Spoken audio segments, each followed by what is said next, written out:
दोस्तों, आज की इस वीडियो में हम भारत के दूसरे प्रधानमंत्री की कहानी बताएंगे, जिनकी एक आवाज पर लाखों करोड़ों लोगों ने एक समय का खाना तक छोड़ दिया था। ऐसा इतिहास में शायद ही पहले कभी हुआ होगा। और ये क्यों हुआ था, इसकी कहानी आपको आगे पता चलने वाली है। तो आइए एक नजर डालते हैं उस प्रधानमंत्री की जिंदगी की कुछ ऐसी रोचक घटनाओं पर जिन्हें आपको जानना बेहद जरूरी है। ये प्रधानमंत्री कोई और नहीं बल्कि इन्हें हम सभी लाल बहादुर शास्त्री जी के नाम से जानते हैं। अनोखी जानकारी कॉन्टेस्ट में पार्टिसिपेट करने के लिए आपको सिंपल सा काम करना है। चैनल को सब्सक्राइब करें, वीडियो को लाइक करें और कमेंट में आंसर देकर बताएं हमने वीडियो में कितनी बार लाल बहादुर शास्त्री जी का नाम लिया है। 5 लकी विनर्स को हमारी टीम की तरफ से मिलेंगे अमेज़न वाउचर्स। भारत पाक युद्ध खत्म हुए तब 4 दिन भी नहीं हुए थे, तब लाल बहादुर शास्त्री ने दिल्ली के रामलीला ग्राउंड में हजारों लोगों के सामने भाषण देना शुरू किया।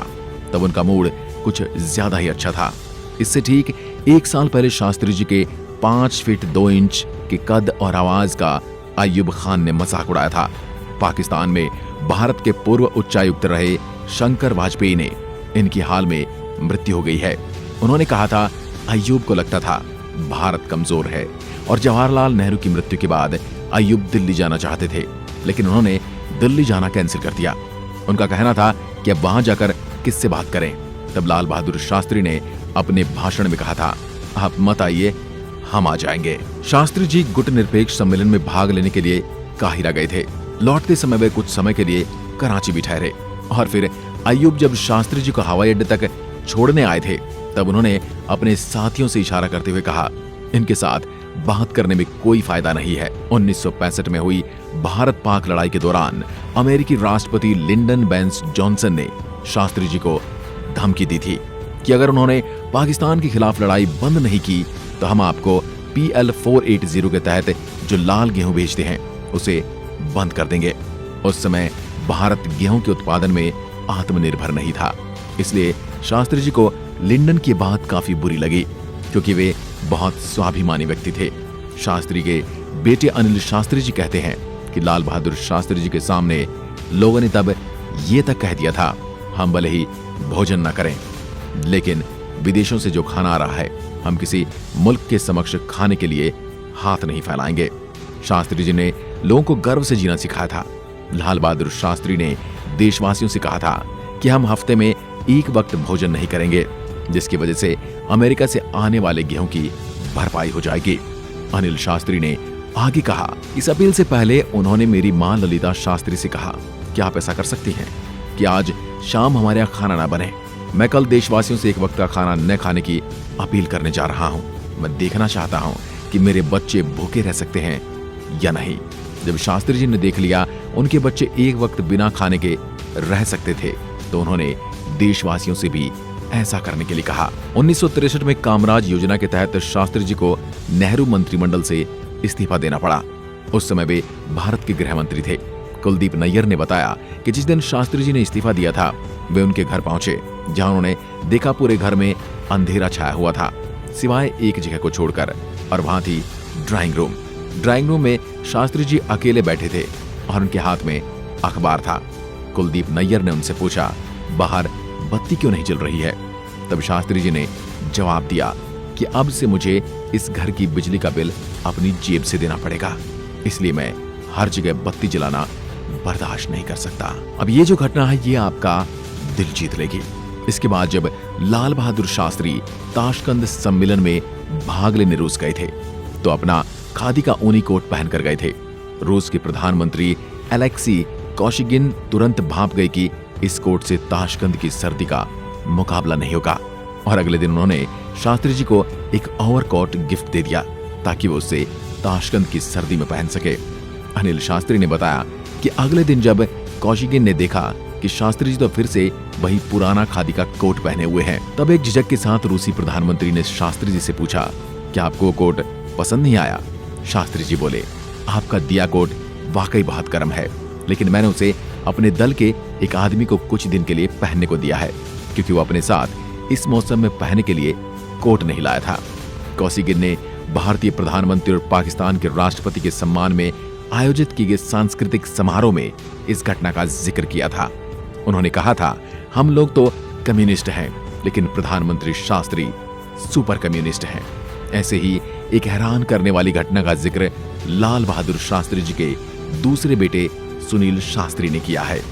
उन्होंने बताया कि जब शास्त्री जी प्रधानमंत्री बने तो उनके सरकारी इस्तेमाल के लिए उन्हें शेवरले इम्पाला कार दी गई थी। एक दिन मैंने बाबूजी के निजी सचिव से कहा कि वो ड्राइवर को इम्पाला के साथ घर भेज दे।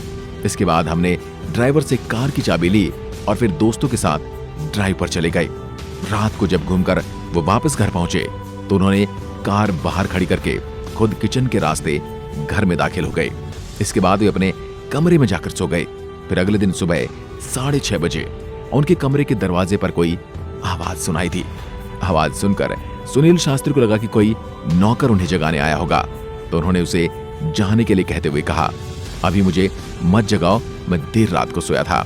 लेकिन फिर से दरवाजा खटखटाने की आवाज हुई। तब सुनील उठे और उन्होंने देखा उनके पिता शास्त्री जी खड़े थे। शास्त्री जी ने उन्हें बाहर आने को कहा, जहां उनकी पत्नी यानी सुनील शास्त्री की मां चाय दे रही थी। मां ने बेटे से पूछा, कल रात तुम कहां गए थे और इतनी देर से क्यों लौटे?